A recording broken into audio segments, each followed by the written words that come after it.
The Phu Bai combat base set from ICM is very tempting, centered as it is on the colossal 1/35th scale CH54 tie. But maybe before you head out to order one from your favorite store, be that online or in the real world, come and have a look at what you get in the box right here on Gary's Stuff.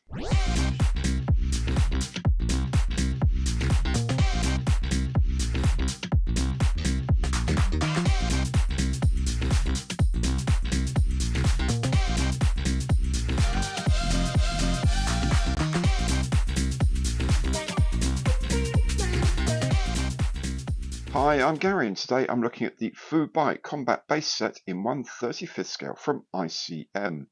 If you like the show, please remember to give it the imperial thumbs up on the like button below, as every like counts. And to support the channel at no cost, please make sure you have subscribed. Hit the bell and you'll be notified of all my future content. Other ways to support the channel are listed in the information box below. Let's make a start and look at what you get. So here we have the rather large ICM kit of a scene from the Phu Bai combat base in Vietnam in 1968. The kit is in 1/35th scale, as we see here, and the code of it is 53056. Box art depicts essentially exactly what you get. Helicopter, bomb, the sheeting here, and some crew figures. On this long side, there's a reprise of the scale and the model number. There's a panel here describing what you actually get. So the CH-54A helicopter with the M121 bomb, pilots and technicians, and the airfield pavement slabs. The length of the kit when it's complete is 774 millimeters. It is very, very big. 225 millimeters height, 604 parts for the assembly of the helicopter with the bomb. The landing mats, you have here 48 parts of assembly here, 210 by 336 millimeters, and 41 parts for assembly of the 4 helicopter pilot parts, and 39 parts for the ground personnel. There are 4 figures there, so 8 figures in total included. There's a link here, QR code, to take you to the ICM website, and it is intended for model makers of over 14 years because there's a lot of very small parts in here. On the other long side is essentially just a reprise of the box art, slightly wider, and the scale and model numbers.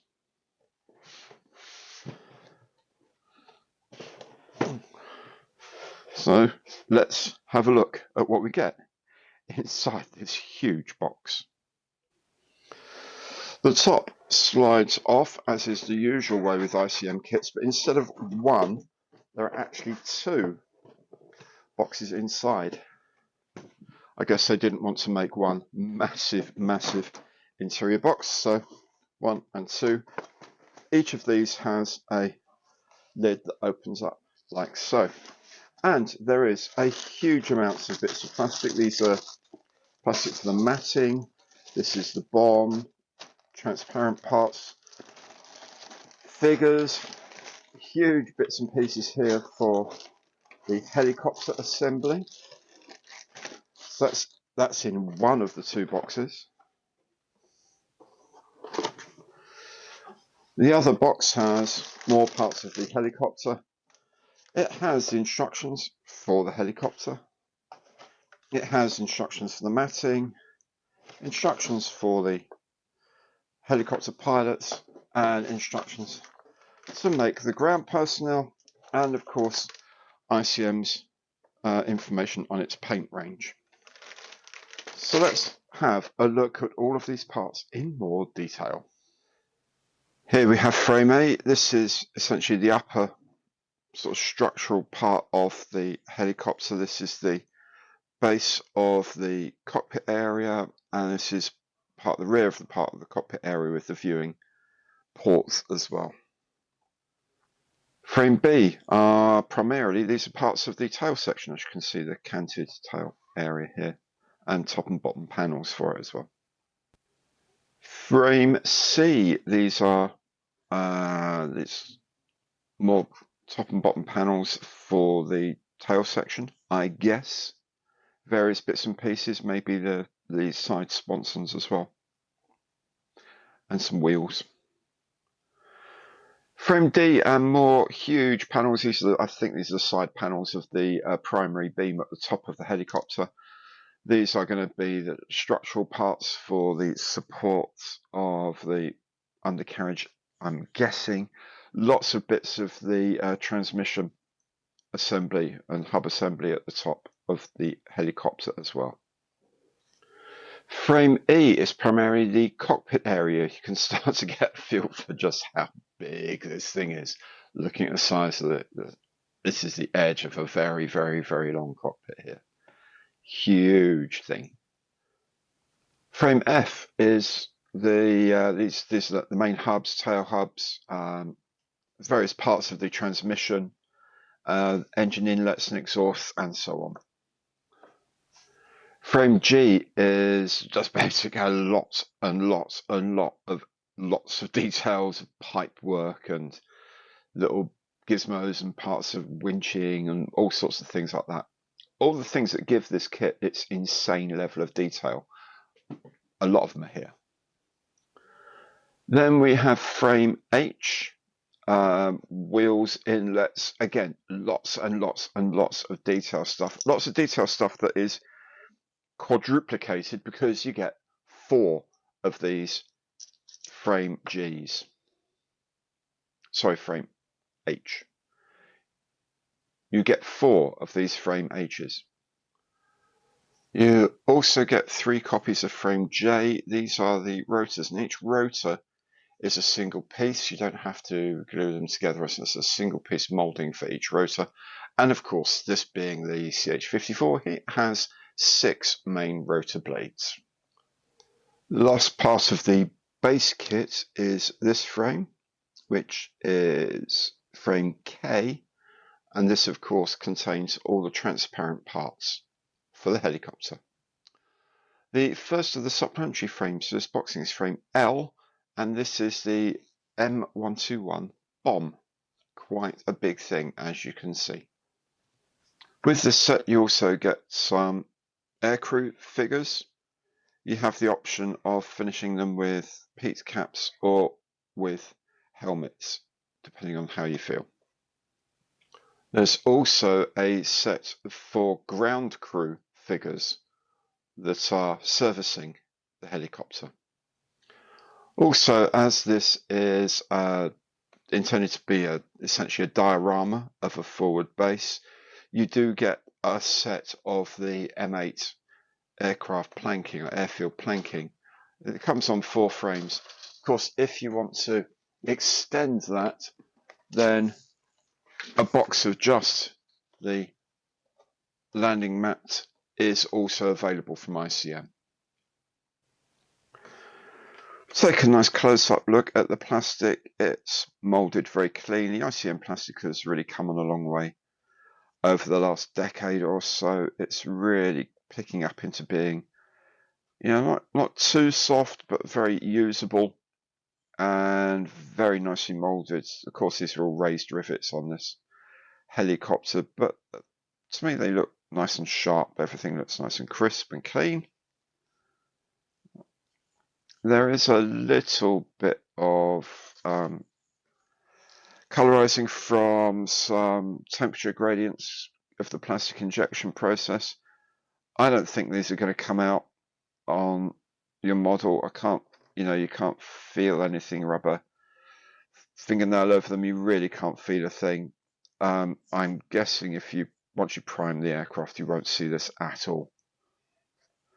But generally speaking, these parts are crisply molded, and you can see here this end piece here around the cockpit window is nice and sharply molded. The ejector pins are not too prominent either. Ejector pin markings, I should say, are actually very subtle, so very good. They're looking okay. Again, the moulding on some of the smaller parts is very fine. This hexagon mesh, I guess air filter type thing, very good. the air inlet, I'm guessing, for the engine. There's bits and pieces of pipe work and clips and clasps and whatever. All very cleanly moulded, can't see any noticeable flash at all on any of these parts, so well done ICM for keeping the moulds clean. I don't know that they necessarily make a lot of these, but it is a popular kit, a surprisingly popular kit, given how huge it is. I think it has done very well for them. Anyway, so yeah, these parts are all very cleanly moulded, no distortions, no, as I say, flash, no undershots, all very nice. And then if we have a look at some of the figures, there's a tiny bit of mould flash there on some of these limbs. Oh, you can see some there. These have been used for a while in various Vietnam era boxings, and now this one as well. Yeah, you can see there. These are molds which are just slightly more tired, but not insurmountable. There's bits and pieces of flash here, but yeah, not as good as the rest of the kit. The hand is really nicely sculpted here, though. It's very good. Let's see if we've got some faces here. Faces seem decent enough, with a bit of sort of expression on them. Bit of hair there. The forage cap's very nicely done. There's a wrench over here. I think there's a hand with a screwdriver in it.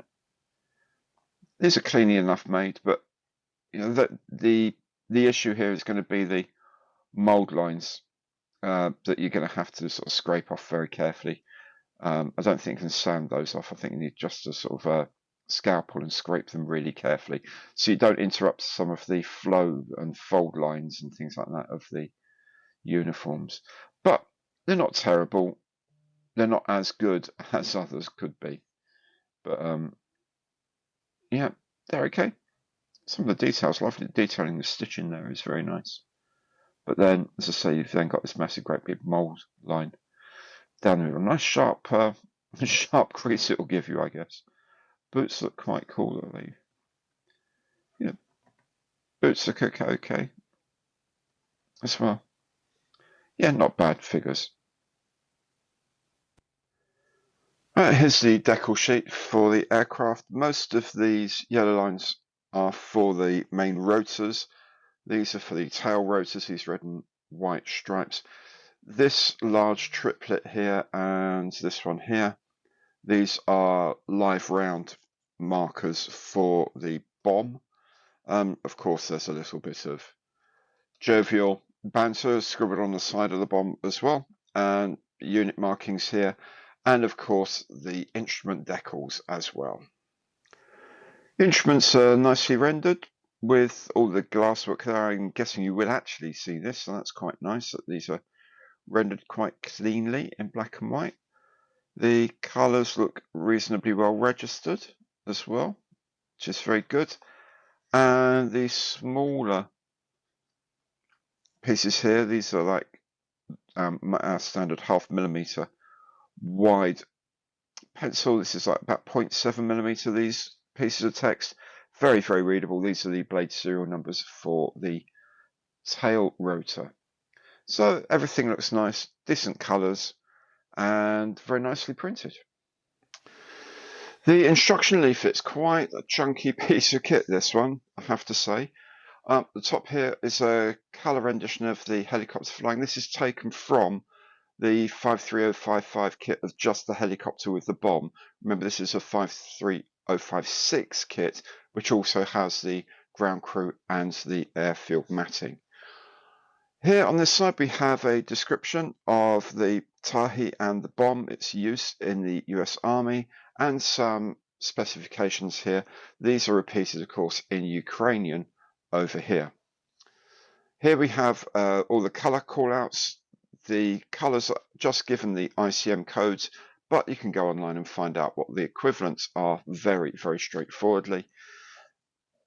Here we have the translations of the various symbols they use as well, both in Ukrainian and in English. Inside we start off with the frame maps, and there's quite a lot of frames. So there's quite a lot of frame maps, as you can see. How many pages? 1, 2, 3, 4, 5 pages of frame maps before we get to actually start the build. The build is quite lengthy. It's quite complex. There is an excellent build video on the ICM website, by the way, derived from their CAD files that they use to actually create the kit. And that can be quite helpful to see what should go where and when and things like that. But the instructions here are very good. There's just an awful lot of them, as you can see. There's a lot of detail on this thing. It was a bit of a skeleton machine, this. Not really much in the way of unnecessary hiding away of bits and pieces, mainly to save weight, because it was, of course, primarily designed to lift as much weight as possible. So all the engines are exposed, for example, and things like that. Very, very, very lovely kit to make if you've got the time and indeed the space to make it. It's a beautiful looking kit, and it will keep you busy. 212 steps here. I mean, look at the rotor blade assembly, the rotor hub assembly. Sorry, there's even a link here. You have to make links to, presumably, to hold up the bomb on chains or something. Anyway, after step 218, you get to the final helicopter, and on the back is the colour and decal layout for the one scheme that's provided. So that's the main instruction sheet. There is also an instruction sheet for the pilots. This is the 2 frames you get here, the pilot figures and the helmets. There's 2 sets of that, as we saw earlier. Again, colour callouts in ICM colours and some sort of graphic things showing you roughly where all these colours should go. And there's a similar one for the ground personnel. This time it's only just 1 frame and a very, very much more simplified set of colours.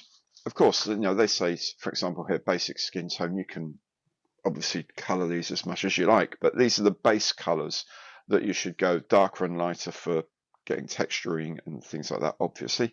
But that's up to you how you do that. And then finally, there's the instructions for the M8 landing mat that comes with it. And again, you can get these as an additional set if you should want to. The one colour call out is gunmetal, but obviously you're going to sort of presumably weather that and add rust or mud or leaves or whatever you like to it. There's 2 different ways you can do it. You can do it as a wide mat where you sort of interlace the bits like so to form a basic unit and then repeat those. Or for a smaller kit, you might just want to use the longer pieces interlaced together like so. Given that this is so big, you may well want to buy a couple more of these just to make a larger area, and then you can put sort of foliage around the edge maybe. But it's up to you. It's entirely up to you how you do that, of course. There it is, the Phu Bai base set with a CH54A Tahi in 1/35th scale from ICM. If you liked the video, please remember to give it the imperial thumbs up on the like button below, because every like counts. And if you haven't done so yet, subscribe to the channel. Thanks very much for watching. See you soon. Goodbye.